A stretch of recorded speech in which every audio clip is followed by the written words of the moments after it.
Hello students, today in history we will study chapter number 9, Ashoka, the emperor who gave up war. We have studied earlier how the Raja of the community or Jana formed into a Raja of Mahajanpad and the Mahajanpad become a kingdom. Now we shall study how the kingdom developed and emerged as an empire, that is, the first empire. We shall also study about Ashoka, the great emperor who gave up war. Empire. What is an empire? An empire means a very big kingdom. Empire का मतलब है एक बहुत बड़ा राज्य. It is an extensive group of states ruled over by a single monarch.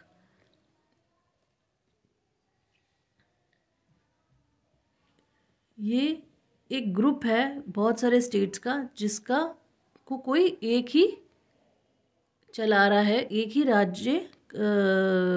राजा है जो राज्य कर रहा है. Empires are different from kingdoms in the following ways. Since empires are larger than the kingdoms, emperor need more resources than the kings. क्योंकि empire kingdom से ज़्यादा बड़ा है, इसलिए वहाँ के एम्परर को ज़्यादा रिसोर्सेज चाहिए होते हैं उसको चलाने के लिए. Emperors need big armies to protect larger area than that of kingdom. उनको आर्मी की भी ज़्यादा ज़रूरत पड़ती है. The emperors need a large number of officials to collect taxes from the vast empire. Do you know what is dynasty? When members of the same family become the ruler one after the another, the family is often called a dynasty. Dynasty से क्या मतलब है कि जहाँ पर एक के बाद एक ही फैमिली के लोग राजा बनते हैं या रूल करते हैं, वो डायनेस्टी कहलाती है. For example the Mauryan dynasty. This is because Chandragupta Maurya, his son Bindusara and Bindusara's son Ashoka became three important Maurya ruler of Magad. The first empire, the Mauryan Empire.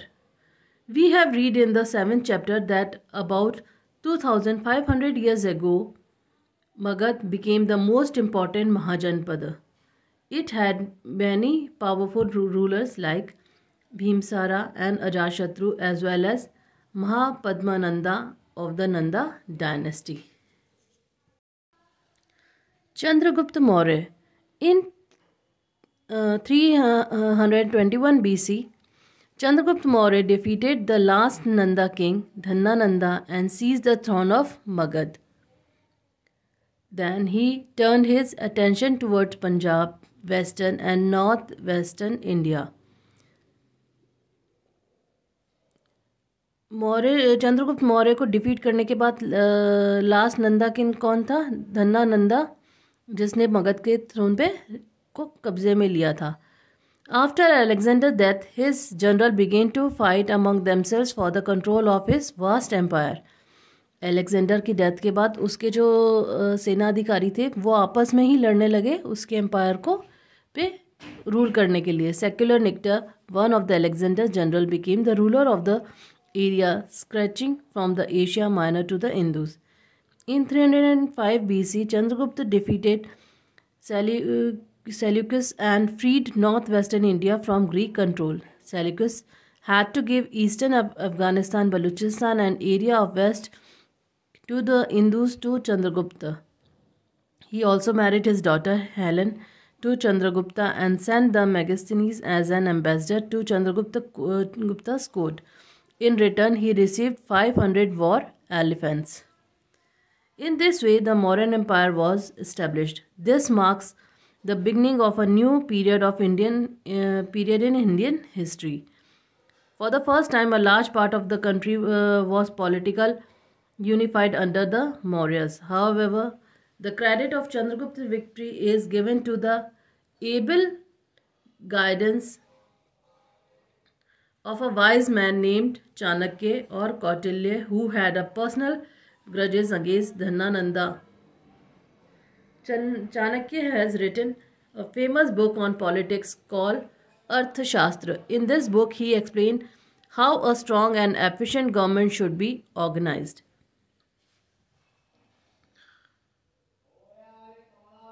Chandragupta की विक्ट्री का सारा क्रेडिट किसको दिया जाता है? उनके सबसे बुद्धिमान इंसान को, जो कि कौन थे? चाणक्य या कौटिल्य। क्योंकि चाणक्य की पर्सनल ग्रजेस थी धनानंदा के से, इसीलिए उन्होंने चंद्रगुप्त का साथ दिया उसको धनानंदा को हराने के लिए। चाणक्य ने एक बहुत ही फेमस बुक लिखी पॉलिटिक्स के ऊपर, जिसका नाम क्या है? अर्थशास्त्र। और इस बुक में उन्होंने एक्सप्लेन किया है कि how a strong and efficient government should be organised, कि एक मजबूत और एक बढ़िया तरीके से काम करने वाली गवर्नमेंट को कैसे ऑर्गेनाइज किया जाना चाहिए। Bindusara, Chandragupta Maurya was succeeded by his son Bindusara in 297 BC. He conquered the Deccan area and extended his empire up to Karnataka. He was succeeded by his son Ashoka. Ashoka the Great. Ashoka is one of the greatest ruler known in history. He ascended the throne in 273 BC.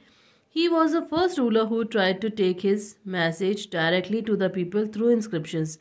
Most of the Ashokan inscriptions are written in the Prakrit language and Brahmi scripts. Ashoka was the only king in the history of the world who gave up conquest after winning a war, Kalinga. History के अंदर जो सबसे greatest ruler माना जाता है वो कौन है? अशोका। उन्होंने वो गद्दी पर या थ्रोन पे कब बैठे थे? 273 BC में। He was the first ruler who tried to take his message directly to the people through inscriptions. वो एक ऐसे पहले राजा थे जिन्होंने अपने मैसेज को डायरेक्टली लोगों तक पहुंचाने के लिए इंस्क्रिप्शंस का सहारा लिया। और उसके जो मोस्ट ऑफ द इंस्क्रिप्शंस है किस में लिखे हैं? प्राकृतिक लैंग्वेज है, ब्राह्मी स्क्रिप्ट्स में, ताकि लोगों को इजीली समझ में आ जाए। और अशोका एक पहला ऐसा राजा था हिस्ट्री के अंदर जिसने कि कोई लड़ाई लड़ी, उसे जीता और उसके बाद उसने अपना सब कुछ त्याग दिया। Ashoka, a ruler of his own class. Ashoka was the most famous ruler of the Mauryan dynasty. He was the first ruler who spread his message among the people through inscriptions. Most of his inscriptions were in Prakritic, the language of the ordinary people. These were written in Brahmi scripts. The Kalinga War. When Ashoka ascended the throne, Kalinga was the only kingdom that was not under the Mauryan control. जब अशोका गद्दी पे बैठे, जब राजा बना, तब एक कलिंगा ही ऐसा kingdom था जो उसके कंट्रोल, मौर्यन के कंट्रोल्स में नहीं था। Kalinga is the ancient name of coastal Odisha. It was very powerful kingdom. It control the land and sea route to south India and south east Asia. Control on this kingdom could certainly give Ashoka a great economic prosperity. So in 261 BC, Ashoka attacked Kalinga and won it after a bitter struggle. Kalinga का ancient Kalinga पुराना नाम है, अभी का उसका नया नाम क्या है? ओडिशा, जो कि एक बहुत पावरफुल किंगडम था और वहाँ से लैंड और सी रूट साउथ इंडिया और साउथ ईस्ट एशिया को कंट्रोल कर सकते थे।